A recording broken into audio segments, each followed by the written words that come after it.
Pemirsa, penunjukan Komisaris Jenderal Budi Gunawan sebagai calon tunggal Kapolri dikhawatirkan akan memunculkan pesimisme publik terhadap prospek penegakan hukum di Indonesia, mengingat nama Budi Gunawan sering disebut-sebut terseret rekening gendut Polri. Benarkah penunjukan Budi Gunawan sebagai calon tunggal Kapolri merupakan bentuk bagi-bagi kekuasaan? Lalu seperti apa dinamika di DPR terkait pencalonan tunggal ini? Akankah pencalonan Budi Gunawan bisa membuka perseteruan di DPR dari kubu KIH dan KMP? Dan seperti apa sesungguhnya Kapolri yang diinginkan oleh rakyat? Kita akan mendiskusikannya langsung bersama dengan anggota Komisi 3 DPR dari fraksi PKS Nasir Jamil, dan nanti melalui sambungan telepon bergabung bersama kami anggota Komisi 3 DPR dari fraksi PDI Perjuangan Ahmad Basarah serta ICW. Selamat sore Pak Nasir. Selamat sore, apa kabar? Terima kasih, kabar baik Pak Nasir. Pak Nasir, apa komentar dari, pertama mungkin dari fraksi Anda sendiri, PKS, terkait dengan disebutnya nama Budi Gunawan sebagai calon tunggal Kapolri? Ya, sebenarnya kan kalau dari sisi, dari sisi senioritas, ya, Budi Gunawan kan termasuk yang senior di kepolisian. Dan sekarang kan dia sudah bintang 3, dan saat ini Budi Gunawan itu menjabat sebagai Kepala Lembaga Pendidikan di kepolisian.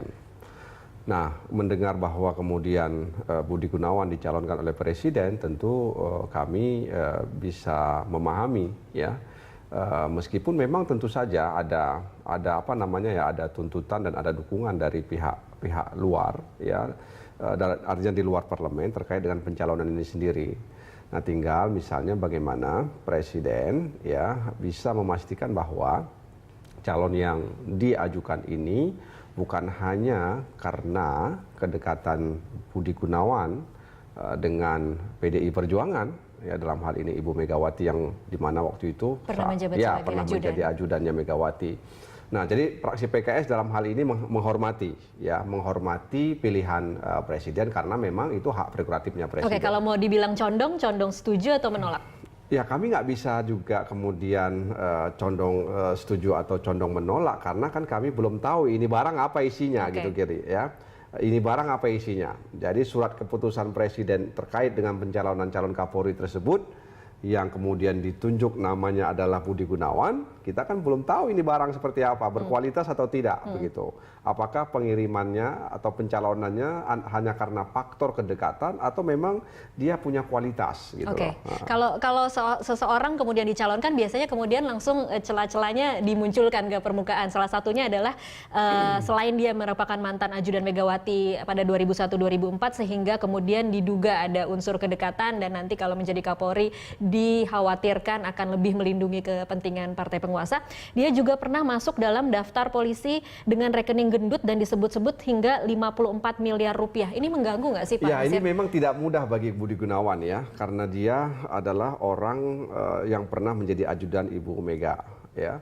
Kemudian kalau saya tidak salah baca, itu ada 2 orang fungsionaris PDI Perjuangan yang menyatakan kepada publik bahwa kenapa misalnya Budi Gunawan itu dipilih oleh Jokowi, karena Budi Gunawan konon disebutkan oleh 2 fungsionaris PDI Perjuangan tadi itu ikut menjadi tim sukses dalam menyusun Jokowi. visi misi itu, ya? Dalam membantu menulis visi dan misi, terutama dalam aspek pertahanan dan keamanan. Nah, ini kan menjadi, menurut saya ini sangat blunder sebenarnya, ya, sangat blunder, sehingga kemudian ini menjadi ruang tembak, ya, di ruang tembak bukan saja di kalangan anggota DPR nantinya di Komisi 3, tapi juga di kalangan masyarakat. Jadi memang ini sebuah hal yang dilema menurut saya bagi Budi Gunawan. Nah, belum lagi nanti kemudian beliau juga disebut-sebut punya rekening jumbo, ya. Nah, meskipun sebenarnya rekening jumbo itu disebut-sebut juga tidak sesuai dengan profilnya. Nah, tentu kan ini isu lama sebenarnya, ya, bukan isu baru, dan memang saya amati setiap pencalonan calon Kapolri selalu saja ada isu-isu miring. Selalu, ya, selalu dan disertai. ini problem di Indonesia sebenarnya, problem di Indonesia, dan juga kenapa saya nggak tahu, hampir seluruh pejabat-pejabat yang mengisi jabatan publik selalu ada isu yang menerpanya, ya, isu-isu miring. Dan ini juga menurut saya sesuatu yang tidak sehat sebenarnya. Tapi tentu ini tidak bisa dinafikan ya, karena di era terbuka saat ini masyarakat kan mudah sekali mengakses informasi, sehingga kemudian informasi terkait dengan rekening-rekening jumbo para perwira tinggi di kepolisian itu menjadi pembicaraan di tengah-tengah masyarakat. Iya, oke. Sebentar, ditahan dulu Pak Nasir. Kita akan menghadirkan informasi mengenai harta kekayaan dari calon Kapolri Budi Gunawan. Ini adalah laporan harta kekayaan pada 2013 sebesar 22,65 miliar rupiah, dan laporan kekayaan pada 2008 hanya sebesar 4,68 miliar. Signifikan sekali naiknya. Naiknya signifikan sekali. Ini data dari KPK. Dan berikutnya kita akan menampilkan profil dari Budi Gunawan.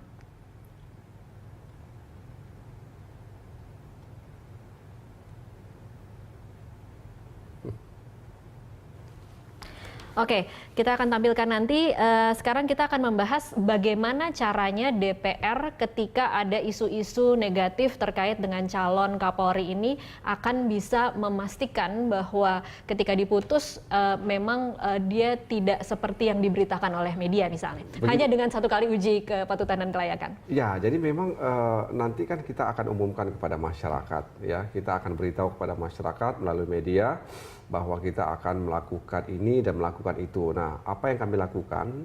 Misalnya melakukan kunjungan ke rumah atau ke kediaman pribadi calon Kapolri. Ya, kita akan bertemu dengan keluarganya, dengan istri dan anak-anaknya, dan tentu kita akan bicara secara santai. Ini lazim ya, Kapolri sebelumnya juga jadi memang ini menerima. Tradisi, ya, tradisi yang dibangun oleh Komisi 3 terkait dengan pencalonan Kapolri, sehingga kita bisa lihat seberapa besar misalnya keluarga bisa membantu Kapolri ke depan, ya, kalau memang nanti Budi Gunawan menjadi Kapolri, dalam ikut melaksanakan agenda-agenda reformasi di tubuh kepolisian. Bagaimana caranya memastikan keluarga bisa membantu jadi memang atau tidak? Ini juga karena kunjungan itu kan kunjungan yang lebih pada silaturahmi sebenarnya, ya.